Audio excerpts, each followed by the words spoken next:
So we've done the soil, we've done the water, we prepare a new bed. How long can you leave your bulbs in the ground? Forever? Yeah, if you lived in Vancouver or maybe, what's that city in the east, Toronto, you know, you might be able to leave them in forever and they would progress along quite nicely. However, in the Prairie provinces, typically, well, the three of us here, Manitoba, Saskatchewan, and Alberta, they don't seem to last as long as we would expect them to, for whatever reason. Maybe it's soil, maybe it's not. If you want, if you're so inclined, you can lift your bulbs in year 1 or 2, you know, and separate them and then replant them because they make babies on either side and you can plant those too. It takes forever for them to come into anything, but you could do that. Or just refresh the soil and put them back down again. So safe to say, don't expect your bulbs here to last in perpetuum. Okay? Now, what kind of bulbs will we put in? Tulips. Right, there's many categories of tulips. Let me see, let's start with, well, let's start with sort of categories, if you will. First of all, for those of you who may not A, have time or may not B, be creative, the bulb industry have put together packages of combinations of tulips that belong to the same sort of category, if you will, and the same color sense. So these will look nice together. So you just make your bed, put them in, and boom, instant show. And the neighbors go, wow, Ethel has a wonderful garden this year, doesn't she? You know, and it's really been the bulb people in Holland that put it together for you. The petals are pointy, tend to be called Persians. All right? So Persian. Where do tulips come from anyway? Does anybody know? Turkey. All right, do we agree with that? Holland? No. I think the tartas come from Turkey. Ah, okay. Truth is, all tulips, all 7 species, a genus rather, and species of tulips come from Turkey. All right.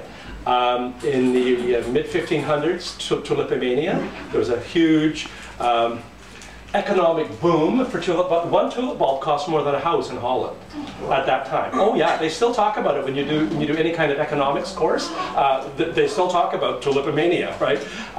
But during that period of time, it was considered very wealthy, and the gentry only had tulips, so it was they had to have them, right? So they went all over, you know, the central or early Asia, I'll call it, Turkey region and Persia, and collected tulips and sent people like me out to find them and brought them back just to have them to be special. But then Holland, of course, actually the royal treasuries of Holland built on 2 things. One, tulips from the 1500s, and the second one, anybody know? Nutmeg. Spices from Indonesia. All right, so that's where the money came from. Anyway, so Persian tulips. So they did come from there. All right. Currently, Holland holds the key for bulbs. So Persians also, you can have some have scent and some do not have scent. So if you're the kind of gardener that likes to have an aroma coming from your garden, there are some varieties that are scented. They should be labeled on your on the bag or the container, scented. All right.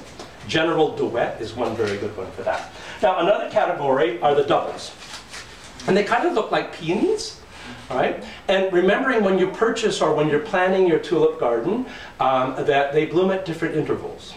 So if you want to have a sort of a nice orchestration of color and shape as long as you can in your season, then you start with the very early ones, mid-seasons, and lates, right? So they do follow a sequence, and your bulb bags will tell you that too.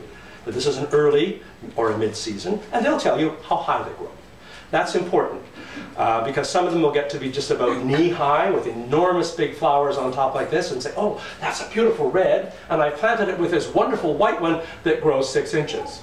Doesn't make much of a show then, does it? You have to kind of go through, oh, there are the white ones down there, all right? So it really does pay to read.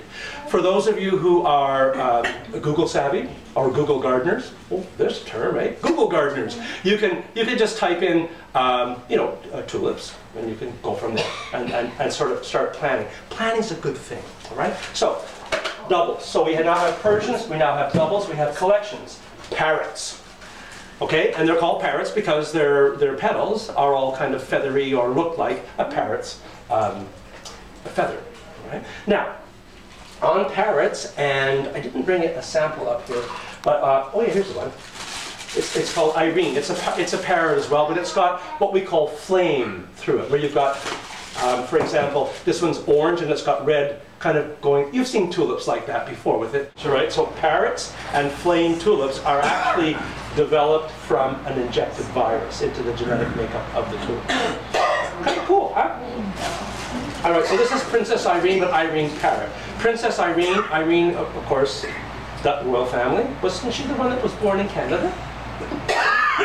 One of them was, I forget which one. Anyway, it's also a smelly one. Juliana. Juliana was born here? Okay. All right, now there are some novelties, of course. I'll put these out here for you. And you know what? I have strict instructions from my wife to come home, A, with a treat, and B, lots of bulbs. So I'm going to be shopping too, so as you are. I like most of the bulbs.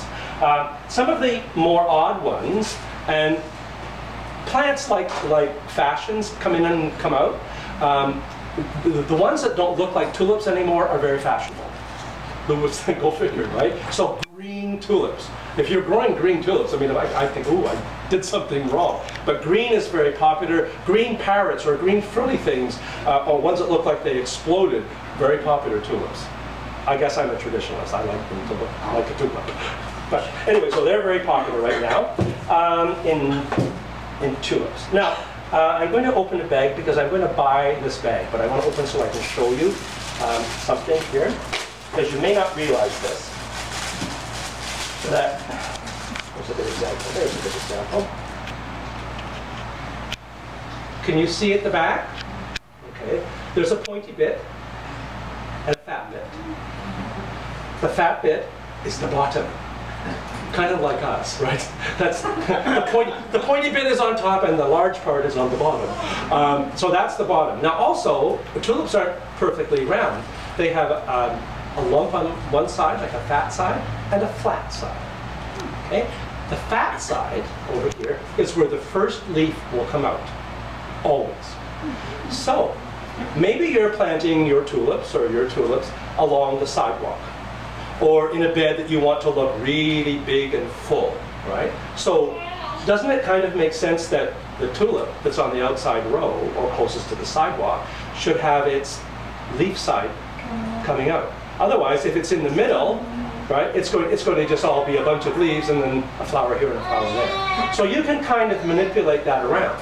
Okay? Now they have like an onion. They've got a skin on them as well. All right. If you're the kind of gardener that wants your tulips to all come up at the same time, look pretty much the same and all move in the same direction when the wind blows, then take the skin off.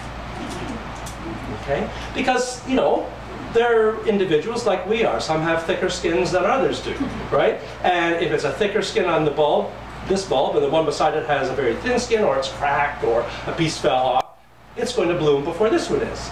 So if you want them all to bloom relatively at the same time, take the skin off. If you've got little ones around the house, grandkids or your own little kids, great job for them too. All right. They are edible. I wouldn't recommend it. So I'll tell you a little anecdote. We were moving from Edmonton to Regina, and we were being moved. Like, you know, we weren't doing it ourselves. So they had this troop of troubadours coming in, and they wrapped the garbage up under the sink. They wrapped everything. You ever had that happen? These people come, and they wrap everything, right? So I'm standing at the kitchen window looking at my wonderful garage, and one of these big behemoth guys was bunching away on something, right? I go, oh my gosh, he's into my tulips, because I had thousands of tulip bulbs that I wanted to take with me, because as gardeners, right, when you move, you take the garden too, right? You know what it's like, right? Oh, you're not having my hosta, right? Word to the wise: before you have open house, take your plants out. Otherwise, someone might see. Okay. Put them in the garage is always just some old compost I keep in. Anyway, so this enormous man was munching on. So I went running out to the garage, and he didn't speak English. I said, "What are you doing?" He said, "Oh, onion." They're not onions, you're eating my tulips. So, I mean, they don't make you sick. Actually, during the Second World War, tulips did provide some food value as well. So, anyway, so there's a fat side, a flat side. A big bottom and a pointy bit. Okay? Are we okay with that? Now, and you've watered them in and you're off to the races. They go to bed for the winter time. How many of you tidy your garden entirely in the fall? Trim off everything, cut the hostas down. Yeah, we call you Virgo gardeners. You know, everything needs to be neat and tidy. All right, which is fine. Which is fine. I am not. Even though I'm a Virgo, I'm not a Virgo gardener. I like to have the leaves that come down from my elm and my ash tree. I rake onto my beds where my tulips are and where everything else is, so that having all my stalks up, of course, catch everybody else's leaves that are blowing around the neighborhood and the snow. And what that does is form a great, well, it depends, it could be this deep or it could be this deep, but it forms an insulator for what's ever underneath. So you can pull very, very tender plants through a prairie winter by being a little messy in the fall. Okay? But now let's face it, all right? I know you kind of gardeners, because I'm very much the same, right? In the springtime, the snow has just melted, all right? You can picture this, right? And you're out in your Crocs and a sweater or a hoodie, and you're picking around, looking at this and look at that, right? So you're going to be outside doing work in the spring anyway. So why not leave the cleat up until then, right? I find that we have mice if we do that. If you have mice, okay, now that's a very good point. Mice and voles, also here in Saskatoon, you have voles, the little guys who make their tunnels on your lawn. Then you wait until the first freeze, and then put your leaves on. So rake your leaves and keep them in a bag or something else. Wait till the first freeze, because then the voles and the mice and the little characters have found their condominium quarters elsewhere for the winter, maybe your neighbor's yard or someplace else under the deck, and then you dump your leaves on. Okay, make good sense to you? Try that. And then in the springtime, of course, you have instant water as the snow melts, because it's all around your plants. Your bulbs will be happy, your perennials will be happy, your hostas will just be nuts, right? And there'll be tons of ladybugs.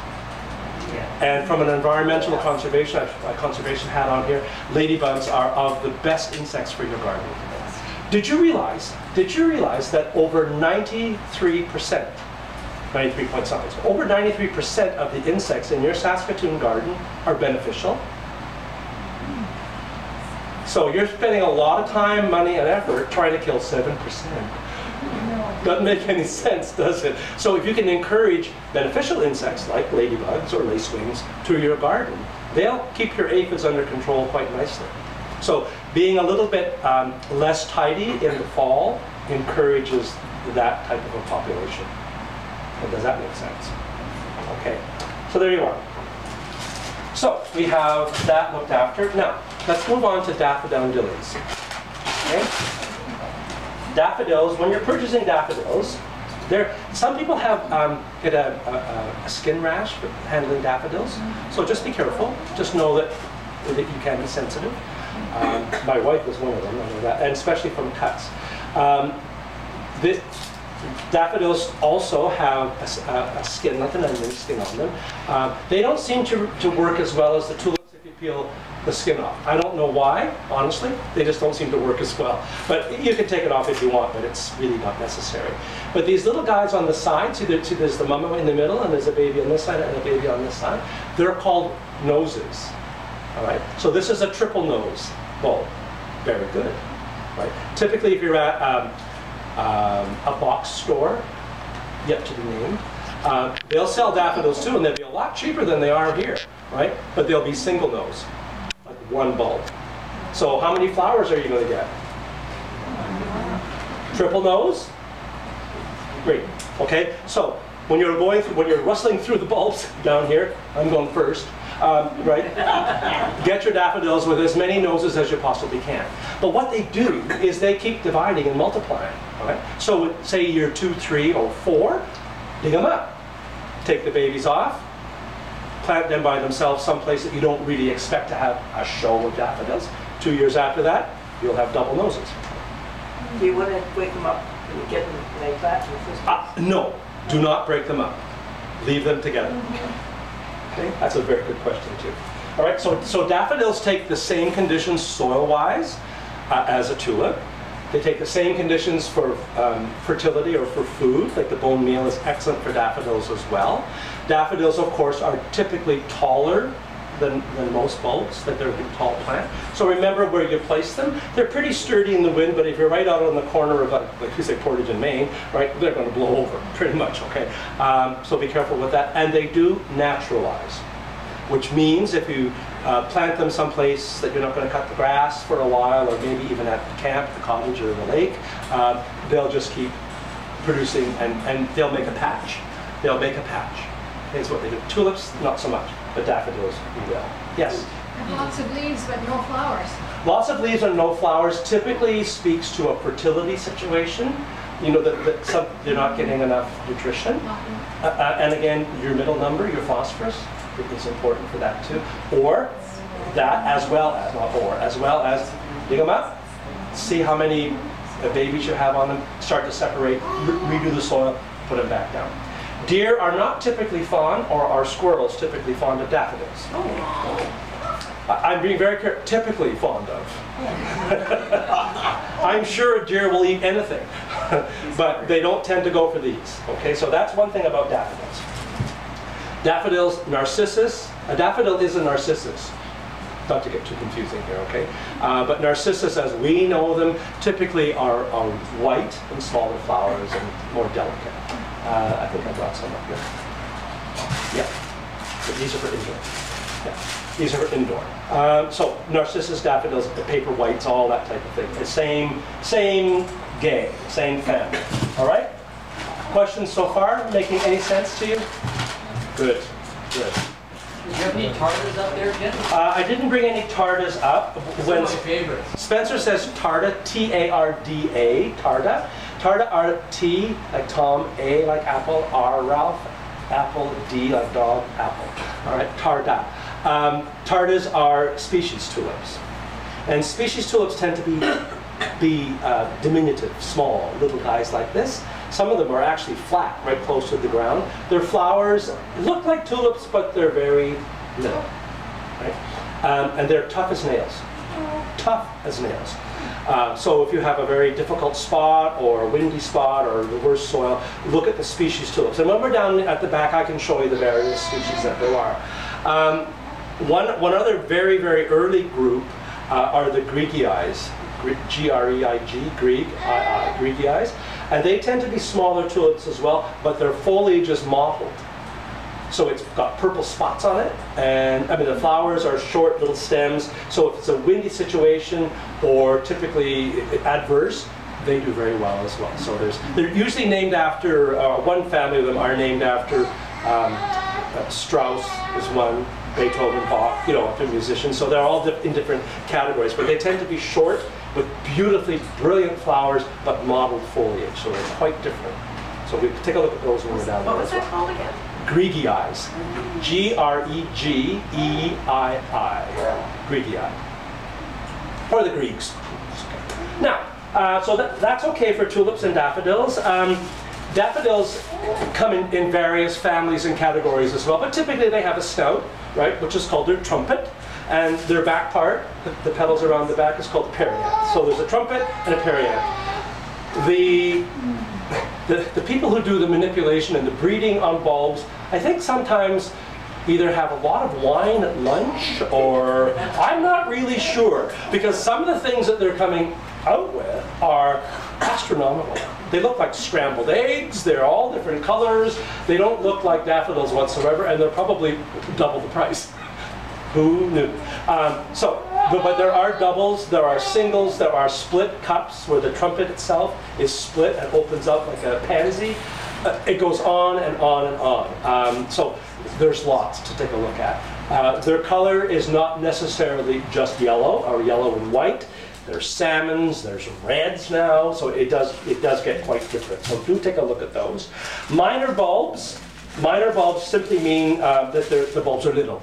All right, muscari, grape hyacinths, great plant.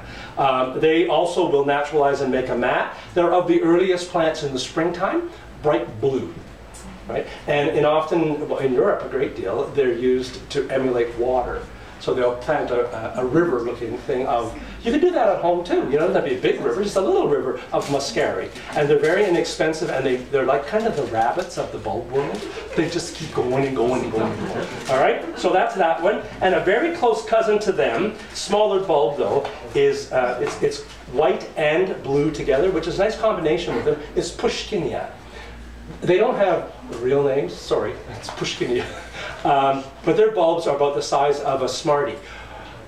You know, so be careful when you plant them, or have your glasses on, or look through the bottom of this, you know, because you're going to lose them.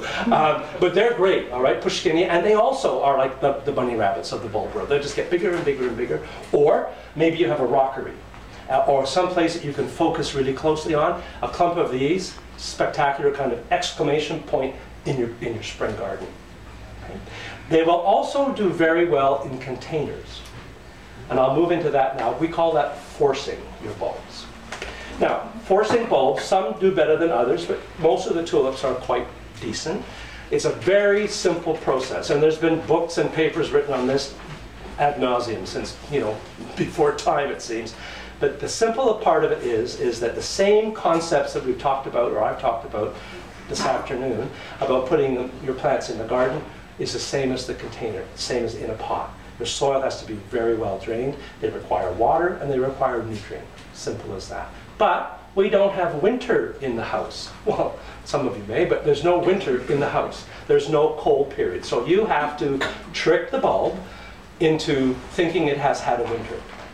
Because what happens outside is when you put the bulbs in the next couple of weeks, right, the temperature, oddly enough, is going to be lowering, and you're going to be watering, or it's going to be raining. So the tulips or the daffs will start to form their roots. And they keep forming their roots until the soil freezes solid.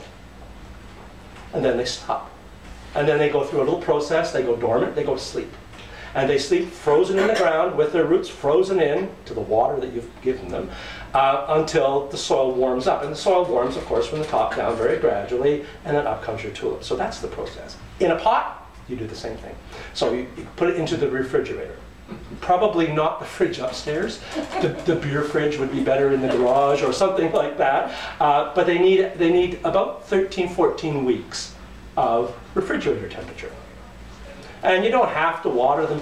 You water them before they go in, but they're not doing anything, are they? Particularly, they're growing a few roots, but they're not taking up tons of water. But check them periodically and see if they're dry. Give them another little drink, and forget about them. Mark on your calendar, or in your phone, or whatever, however you do things. There's probably an app for that, for goodness sakes. Check your tulips. Siri will be telling you that.